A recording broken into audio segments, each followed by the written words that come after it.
We have been getting a ton of Black Panther news in the last couple of days. Runtime, a lot of merch reveals, and even a very interesting statement from Kevin Feige himself about recasting T'Challa. Let's take a couple minutes to dive into all this Black Panther news, break it all down, and talk a little bit about the very anticipated sequel headed our way this November. Well, like we were saying, there's a ton of new Black Panther news to break down. We've got a runtime, we've got massive merch reveals over the last couple of days, and we're going to close out talking about what Kevin Feige said about recasting T'Challa. It seems he's moving the goalpost a little bit. So let's start with the runtime. Now typically, a lot of Marvel movies come in right about 2 hours. Movies headed towards that 3-hour mark tend to get less rotation in the theaters, but we've got some pretty big news for Black Panther Wakanda Forever. Now, this news comes via Cinemaplex, and what they are reporting is this movie is going to be an astonishing 2 hours and 41 minutes long. This makes it longer than Spider-Man No Way Home and The Eternals, and the second longest Marvel movie after Avengers Endgame. Now, quite honestly, this makes a ton of sense, given how much material needs to be covered in the sequel. We lost Chadwick Boseman, so we're dealing with T'Challa's death. We're seeing the passing of the mantle of the Black Panther, and we have the introduction of Namor the Submariner into the MCU. I don't think any of these things can be rushed, and quite honestly, I am really happy to see that this movie is almost 3 hours. It's going to need time to breathe, fans are going to need time to grieve in the movie, and I think getting all those pieces to work on screen require a little bit of time, and it sounds like Ryan Coogler was given it. This actually makes me more excited for the film. Now, something else that's making me pretty excited for the film is all these merch reveals, and like we say many times on this channel, nothing is better for leaks than merch. Now, recently we've gotten 2 pretty big reveals, one from Funko and one from Lego, so let's start out with Funko. If you remember earlier this year, Funko actually revealed its first wave of Black Panther Wakanda Forever Pops. But recently, a new addition to the line has been spotted, and it totally gives us a great look at the new Black Panther costume. Let's go ahead and check that out. Now, we have to assume this will be the suit worn by whoever takes up the mantle of the late T'Challa. And it looks very similar to some of the designs we've seen in some Lego sets, some of which we're going to talk about in a second, but it does give us quite a unique look at the suit. Now, it is very much a Black Panther suit, but I do notice the markings on the headpiece make it look quite unique and will allow this new version of the character to stand out a little bit. Now, this also appears to be a female in the costume. And that kind of leads us to the Lego set that was just revealed and pretty much all but confirms who the new Black Panther is. Now, there was a recent Lego set called Shuri Sunbird, and this pretty much extinguishes all doubt about who the new Black Panther is.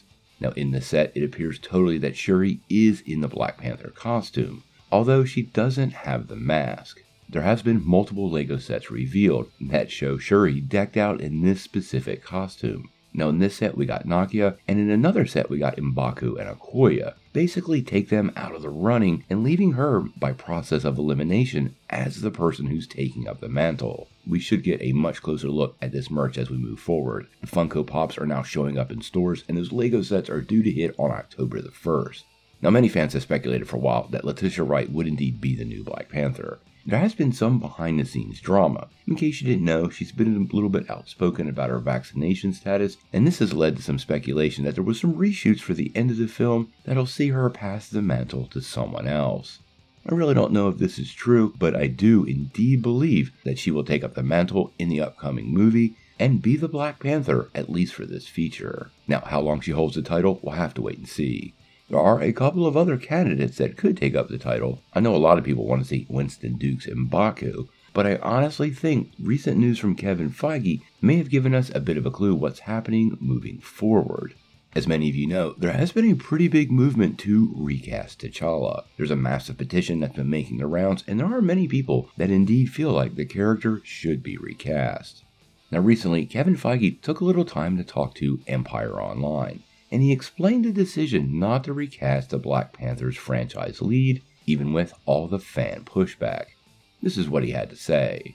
I just felt like it was too soon to recast. Stan Lee always said that Marvel represents the world outside your window, and we talked about how, as extraordinary and fantastical as our characters and stories are, there's a relatable and human element we do, The world is still processing the loss of Chad, and Ryan poured that into the story. The conversations were entirely about, yes, what do we do next? And how the legacy of Chadwick and what he had done to help Wakanda and the Black Panther become these incredible, aspirational, iconic ideas continue. That's what it's all about. Now, I think this is the biggest story out of all the ones we're talking here, because up until this point, Kevin Feige has made it pretty clear they were not recasting T'Challa. This statement seems to indicate that is now moved a little bit, and it could absolutely happen in the future based on timing. Now, I do entirely believe that Letitia Wright will take up the mantle in the upcoming movie, and likely will carry that into the future for a little while, but the question becomes until when, and I think that should be pretty obvious to fans.